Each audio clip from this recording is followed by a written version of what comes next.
Assalamualaikum warahmatullahi wabarakatuh. Halo semuanya, perkenalkan nama saya Lutfa Julfaida dari kelas 1A PBSI. Di sini saya akan menjelaskan tentang sebuah buku yang berjudul Fonologi, karya Abdul Khair. Secara etimologi, kata fonologi berasal dari gabungan kata fon yang berarti bunyi dan logi yang berarti ilmu. Fonologi yang lazim diartikan sebagai bagian dari kajian linguistik yang mempelajari, membahas, membicarakan dan menganalisis bunyi-bunyi bahasa yang diproduksi oleh alat-alat ucap manusia. Selanjutnya ada bidang kajian fonologi, yaitu ada fonetik. Bisa dijelaskan sebagai cabang fonologi yang mengkaji bunyi-bunyi bahasa tanpa memperhatikan statusnya.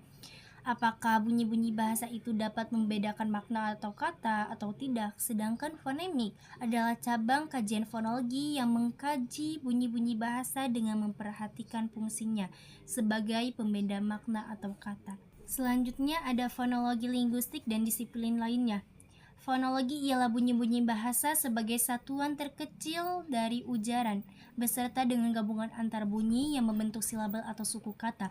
Morfologi yang lazim diartikan sebagai kajian mengenai proses-proses pembentukan kata. Dalam kajiannya juga masih memerlukan bantuan dari kajian fonologi. Dalam beberapa bahasa tertentu, unsur suprasegmental yang menjadikan objek kajian fonologi seperti nada, tekanan, dan durasi akan memberi warna makna pula terhadap wujud sebuah morfen atau kata. Jadi kajian fonologi masih terlibat dalam kajian morfologi. Di atas satuan morfen ada satuan ujaran yang disebut kata, frase, klausa, dan kalau ujarannya dalam bentuk wancana, kalimat yang menjadi objek kajian linguistik bidang sintaksis. Selanjutnya ada fonetik artikulatoris. Fonetik yang mempelajari bagaimana mekanisme alat-alat ucap manusia menghasilkan bunyi bahasa, serta pengklasifikasian bahasa berdasarkan artikulasinya. Selanjutnya ada fonetik akustik. Fonetik yang mempelajari bunyi-bunyi bahasa berupa getaran udara dan mengkaji tentang frekuensi getaran bunyi, amplitudo, intensitas, dan timbrenya berkaitan dengan bidang ilmu fisika. Selanjutnya ada fonetik auditori, yaitu fonetik yang mempelajari bagaimana mekanisme telinga menerima bunyi sebagai hasil dari udara yang bergetar berkaitan dengan bidang ilmu neurologi atau kedokteran. Selanjutnya ada transkripsi fonetik. Yang dimaksud dengan transkripsi fonetik adalah penulisan bunyi-bunyi bahasa secara akurat atau secara tepat dengan menggunakan huruf atau tulisan fonetik. Huruf fonetik ini dibuat berdasarkan huruf alfabet Latin yang dimodifikasikan atau diberi tanda-tanda diakritik. Selanjutnya yaitu proses pembunyian, yaitu komponen subglotter terdiri dari paru-paru kiri dan kanan, saluran bronkial, dan saluran pernapasan trakea. Di samping ketiga alat ucap ini masih ada yang lain, yaitu otot-otot paru-paru dan rongga dada. Selanjutnya ada komponen laring. Tenggorok merupakan kotak yang terbentuk dari tulang rawan yang berbentuk lingkaran. Di dalamnya terdapat pita suara. Selanjutnya ada komponen supraglotal, adalah alat-alat ucap yang berada di dalam rongga mulut dan rongga hidung, baik yang menjadi artikulator aktif maupun yang menjadi artikulator pasif. Selanjutnya ada jenis-jenis bunyi bahasa. Yang pertama yaitu bunyi vokal, konsonan, dan semi vokal. Yang kedua ada bunyi oral dan bunyi nasal. Yang ketiga ada bunyi bersuara dan bunyi tidak bersuara. Yang keempat ada bunyi keras dan bunyi lunak. Yang kelima ada bunyi panjang dan bunyi pendek. Yang keenam ada bunyi tunggal dan bunyi rangkap. Yang ketujuh ada bunyi nyaring dan tak nyaring. Yang kedelapan bunyi agresif dan bunyi ingresif. Yang ke-9 ada bunyi segmental dan bunyi suprasegmental. Yang ke-10 ada bunyi utama dan bunyi sertaan. Selanjutnya yaitu ada bunyi diptong, yaitu ada bunyi diptong naik. Terjadi jika vokal yang kedua diucapkan dengan posisi lidah menjadi lebih tinggi daripada yang pertama. Selanjutnya ada diptong turun, yakni yang terjadi bila vokal kedua diucapkan dengan posisi lidah lebih rendah daripada yang pertama. Selanjutnya ada diptong memusat, yaitu yang terjadi bila vokal kedua diacu oleh sebuah atau lebih vokal yang lebih tinggi dan juga diacu oleh sebuah atau lebih vokal yang lebih rendah.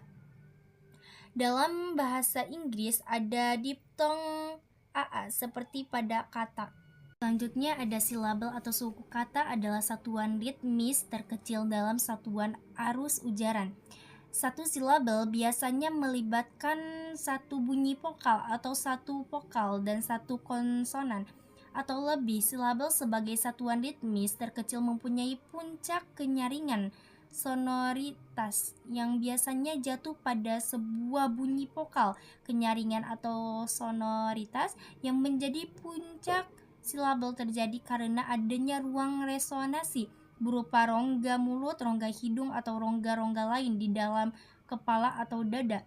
Bunyi yang paling banyak menggunakan ruang resonansi itu adalah bunyi vokal dan bunyi-bunyi konsonan, karena itulah yang dapat disebut bunyi silabis atau puncak silabis adalah bunyi vokal.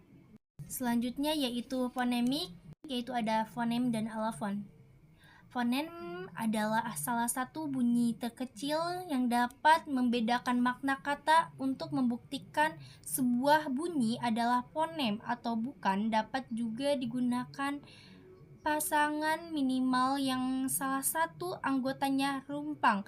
Artinya jumlah bunyi pada anggota pasangan yang rumpang itu kekurangan satu bunyi dari anggota yang utuh. Selanjutnya ada alofon. Bisa dikatakan alofon adalah anggota dari sebuah fonem atau varian dari sebuah fonem. Bisa dikatakan bahwa fonem merupakan konsep abstrak karena kehadirannya dalam ujaran. Dia diwakili oleh alofon yang sifat konkret, dapat diamati, didengar secara empiris, yaitu fonem bahasa Indonesia. Ada fonem vokal, fonem diptong, selanjutnya ada fonem konsonan. Selanjutnya ada realisasi fonem bahasa Indonesia, yaitu realisasi fonem vokal. Yang pertama fonem I, yang kedua fonem E, yang ketiga fonem A, yang keempat fonem E, yang kelima fonem U, yang keenam fonem A.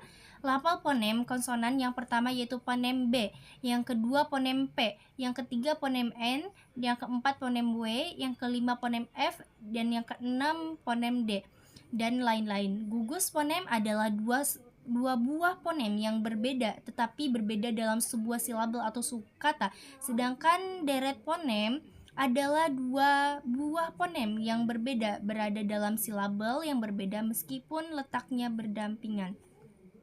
Selanjutnya yaitu distribusi fonem adalah letak atau beradanya sebuah fonem di dalam satu satuan ujaran yang kita sebut sebuah kata atau morfen. Secara umum fonem dapat berada pada posisi awal kata, di tengah kata, maupun di akhir kata. Distribusi fonem bahasa Indonesia yang pertama yaitu fonem vokal dapat berdistribusi pada semua posisi kecuali vokal E yang hanya berposisi pada awal dan tengah.